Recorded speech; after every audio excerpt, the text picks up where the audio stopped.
Hello everybody, so as you can probably tell, I am cold. It is fall, the weather is amazing, so I'm pretty much wearing blankets and drinking coffee whenever I can. It has been such a long time since I've done a tag video. So Marlene tagged me in the I am the reader tag and I just thought I'd go with it. So I'm just gonna jump into the questions.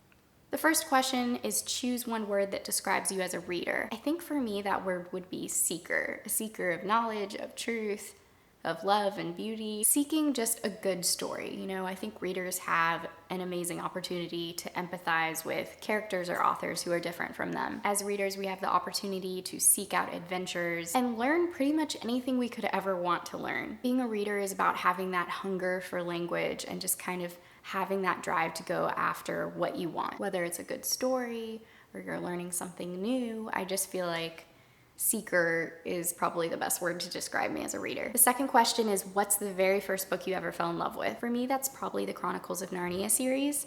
I'm planning, I think, to read it again over Christmas, if anyone wants to join me. The third question is hardback or paperback? And for me, I'm gonna go with hardback. I know that seems to be the unpopular opinion, and I mean, paperbacks seem to be cheaper, so for the financial option, paperback. But if I had the choice, money aside, it would be hardbacks all the way. Just holding the book and seeing it on my shelves and just that physical copy, I love it. There's something fancy about having a hardback. It's more durable. I don't have to worry when I throw it in my purse that like the pages are gonna get torn. And I don't know, dust jackets don't annoy me as much as they seem to annoy other people. The fourth question is, how has reading shaped your identity? I think reading has shaped my identity in a lot of ways. Growing up, I would get lost in stories, but it was more like the stories that I would write for myself.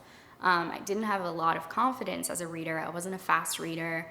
I'm still not a fast reader. People sometimes assume that because I have a booktube channel that I read really quickly, and it's just not the case. We could talk about that in like a whole separate video, like reading speeds and all of that. But anyway, I think that my love for reading started with just my love for imagination. When I started enjoying reading for reading and kind of took the competitiveness and like the accelerated reading programs and the quizzes and all of that out of my mind, I feel like I could really confidently join in with this shared human experience. Just kind of seeing how we all have our little worlds, but we're not alone. I think that's probably how reading has shaped my identity more so now, is just having a really amazing community of readers, knowing I'm not alone as a reader, as a human. And yeah, I've always been a really private reader, but since I've started this whole YouTube channel, my reading life has been public and it's been really great. I was terrified at first, but yeah, it's shaped my identity in a lot of ways. Some of you who leave comments in my videos probably know that I say a lot, oh my gosh, I thought I was the only one who felt this way, or I thought I was the only one who didn't read this, or did read this, or had this, unpopular opinion. And I can't believe I haven't talked about this on my channel yet, but I am mildly obsessed. No, I'm very obsessed with the Enneagram. And if you don't know it, go look it up right now. I'll put a link down below.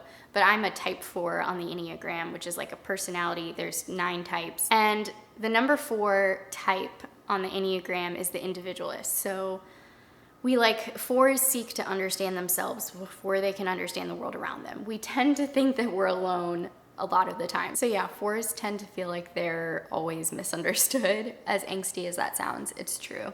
So I would say reading overall has shaped my identity in just knowing that I'm not alone, just proving that over and over again. Fifth question is, what book do you read when you need to be comforted? It might be really weird to say this. I mean, this answer is so common, but coming from me, it's weird to say that Harry Potter could be the answer for this question because I didn't read this as a kid. I don't have the nostalgia that so many people associate with these books. But I don't know, there's just, even as an adult, there's something so comforting about reading about Hogwarts. You get it. I mean, we can move on. But really, I think just any fantasy world that has the ability to take me outside of myself can make me feel comforted. Number 6, who taught you to be a reader, or did you do it all on your own? Honestly, I don't really know the answer to this question. Like I've said, I did not really grow up reading on my parents' laps. I didn't grow up going to the library a lot, or at least I don't have memories of going to the library a lot. But my parents did let us, my brother and sister and I, have whatever books that we wanted, or, things that we needed.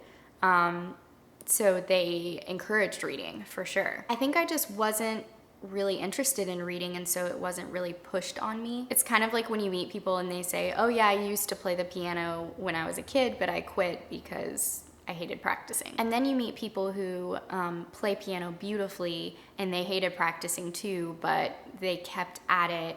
And now they appreciate the hard work, and they appreciate their parents making them do it. I feel like for some people, that's kind of how reading is when you're little. Some people just gravitate towards it no matter what. But I feel like for me, I just didn't show a lot of interest in it. That's why I really admire parents who are, instilling that love of reading in their kids at an early age. Early literacy is so important. Anything you can do to make it fun and engaging, it's awesome. So yeah, I would say I was taught to be a reader by my parents and my teachers when I was young, but I taught myself how to love it in college. I saw the passion that my professors and classmates had, and yeah, I wanted that passion. I wanted that love for reading that didn't have to do with competitiveness or like reading the Spark Notes to get an answer on a quiz. Number 7, describe your dream reading lounge.